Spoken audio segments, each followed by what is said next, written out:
Welcome to the Songwriter Theory Podcast. I'm your host, Joseph Vidala, and we're going to talk about music theory, lyric writing, creative productivity, inspiration, and more. I'm super excited to have you here, so let's dive into the episode. Hello, friend. On this podcast, we're going to talk about a tip for sort of figuring out how to become a songwriter if you haven't taken the dive yet, and also a tip that can help you with some of the harder songwriting challenges, sort of an exercise to do that will help even a seasoned songwriter to sort of get better at some of the harder parts of songwriting.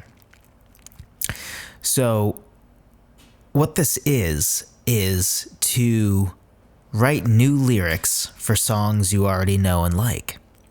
So sort of like a non-funny parody, or a song you'd get sued over if you published.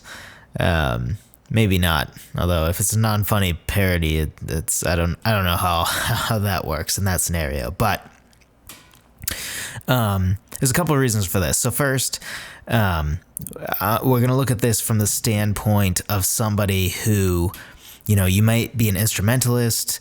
Maybe you're not even very good at an instrument yet. Maybe you're a vocalist. Maybe you know music theory but aren't a great instrumentalist. Maybe you're a decent instrumentalist but you're terrible with theory. Or maybe you're not great at either and you're just listening to this hoping to be like, all right, but I just want to learn how to songwrite. How do I get there? And this is one of the best ways, I think, to really start out. Because it can be really overwhelming to go from not being a songwriter, maybe not even being a poet or somebody who even improvises at the piano or improvises on the guitar, all the way to full-fledged songwriting, right? Because you need to write lyrics, you need to write a melody, you need to write, the chords that are behind the song. You need to put it all together. It needs to sound good all together. And there's just a lot to that. So a good way to sort of ease into that is if you're writing new lyrics to a song you already know and preferably like. Because even if you're a poet, right? Let's say you like writing free verse poetry. That's all good and dandy, but it's much easier to write a poem with, few or no rules on exact syllables, and there's no melody to take into consideration with like, okay, but does it sound weird melodically to do this big jump in the middle of a word? Like do a big, let's say go up an octave with your melody. An octave leap, and it's in the middle of a word, and it seems kind of weird and funky. Like, those are all things that just writing poetry or just writing a lyric won't teach you. And it's a whole new world when you're trying to fit all of these things together. And if you write lyrics to an already created song, it will get you some practice with writing within these constraints, because now okay, I have this phrase, as we call them in music, or a line if you want to think of it that way, but a phrase, and it has, about 7 syllables worth of melody, of notes, and at the same time, you also, if the original lyric of the song had, say, a 2-syllable word in a certain spot, it might be weird to have a 3-syllable word there just because that 3rd syllable is going to be at a weird place melodically. And these are all things that you're not going to think about either before you start songwriting or just as a normal listener, right? Like, it's just things that you don't think about. And it makes sense that you wouldn't think about it because it's not really relevant to you. But learning to write lyrics for songs that are already written will really help you learn that a little better. And it will also help you to like learn to really integrate with the emotion of a melody, because the melody that you're working with is already going to have an emotion to it. So now writing lyrics that will fit with that same emotion is also good practice, because sometimes with songwriting, sometimes you're going to start with, you know, even full music sometimes, or close, where you have a piano riff, or you have a, you know, guitar chords, or whatever you might start with, and maybe even a melody before you even figure out what the song is about. Or you might know what the song's about, but you might not have lyrics for it yet. And this is great practice for those scenarios, which, you know, more or less might be up to half scenarios, right? Because at the end of the day, there's basically 3 options. There's really more intricacy to this, but for the sake of simplicity, you either start with the lyrics first and then the music, or you do the music first and then the lyrics, or you kind of do them at the same time, sort of as that middle ground. But most are either sort of you start with the lyrics or you start with the music, or, you know, you start with the lyrics and then you write the music of that specific section and stuff like that. But for the most part, it's going to be, you know, up to 50% of your songwriting might be with having music and then needing to fit lyrics to it, and lyrics that work, lyrics that have the same emotion as the music. And doing this hack is going to help you with that. And I also think this hack, if you're young and listening to this podcast, so say you're under 18, or especially if you're much lower than 18. First of all, if you're much younger than 18, good on you for listening to this podcast. That's awesome. And hopefully you keep it up, and then you're going to be a great songwriter really young. If you're already starting your songwriting journey at a young age. So for me personally, I started writing, sort of my first steps into songwriting were when I was about 10, 11, 12 years old. And my start was this. I basically was taking hymns that I knew and writing my own lyrics for them. I wasn't necessarily explicitly trying to copy the hymn so much as, you know, your creative capacity at 10, 11, 12 years old is fairly limited. And even if you have been taking instrument lessons for a while, which I started piano at 4, I believe. It doesn't necessarily come with an understanding of music theory and like, okay, I need the key of C and I have these chords to work with and stuff like that. At 12, you're just not ready for that. But a good chunk you can chew off is, here's a hymn, I know it, I can hear it in my head, or any song really. But for me, again, it was hymns. And making your own lyrics for it. And it's just a great place to start. So that's one reason, or several reasons really, but those are some reasons why, especially if you're just starting songwriting, or especially if your music theory and everything is sort of new to you, this is a great, great, great first step.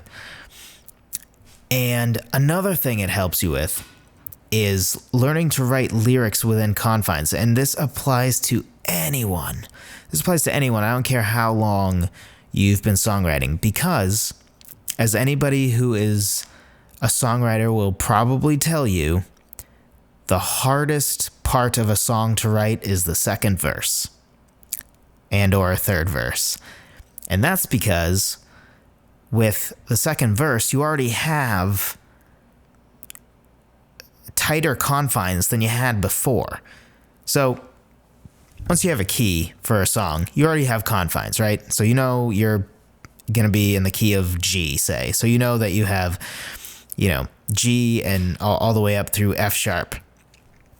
And you only have one sharp, it's the F sharp. And so you already have some rules, right? And then you're going to have some more sort of confines that come in with like, oh, well, now I figured out this chord progression.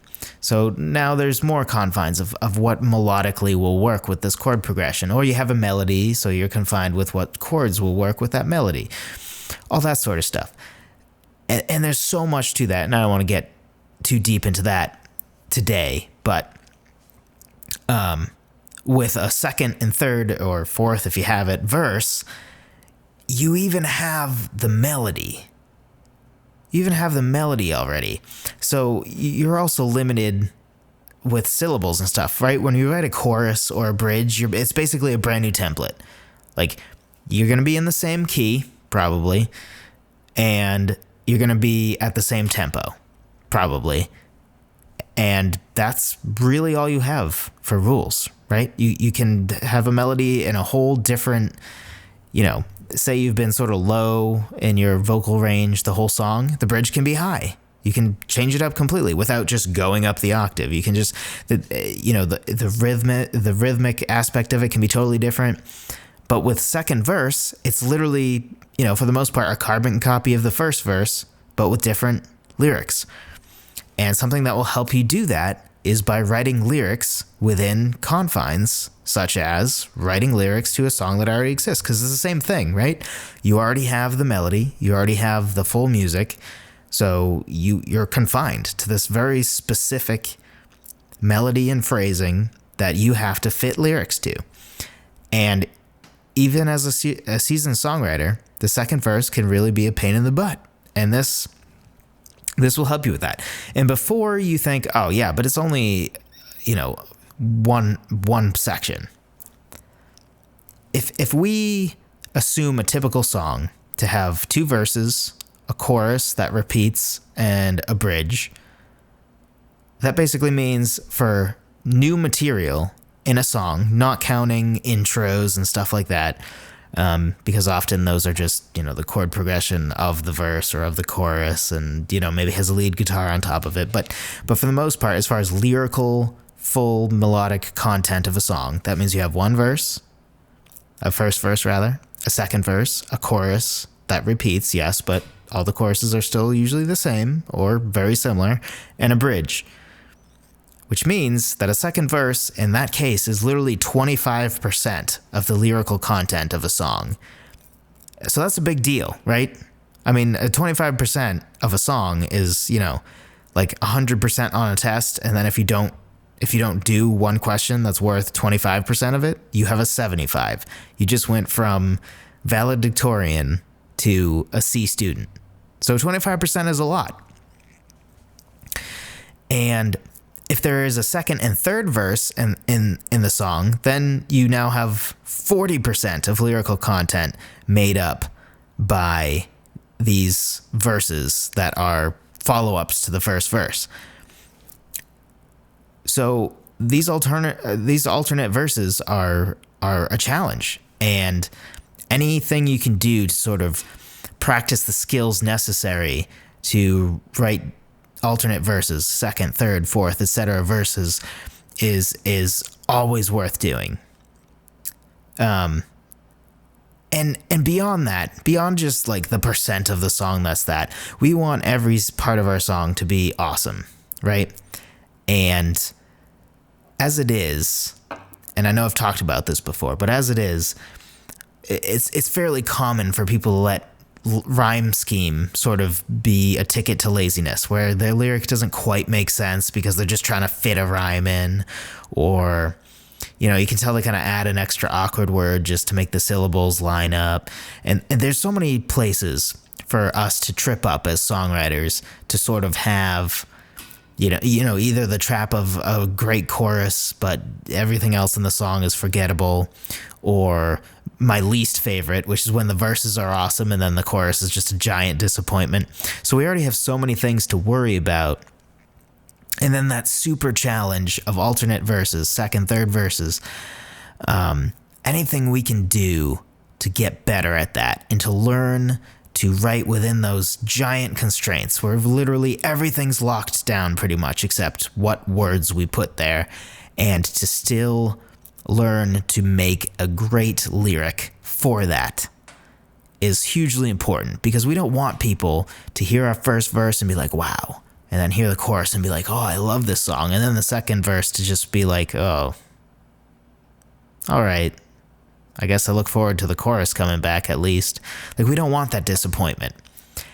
And writing lyrics to songs that already exist can be super helpful to make sure that you're not that guy and that you're writing great lyrics for every section of your song. Thanks for listening to the Songwriter Theory Podcast. Be sure to subscribe and tell a friend. If you want to jumpstart your songwriting, be sure to download my free guide on 10 proven ways to start writing a song at songwritertheory.com/free guide.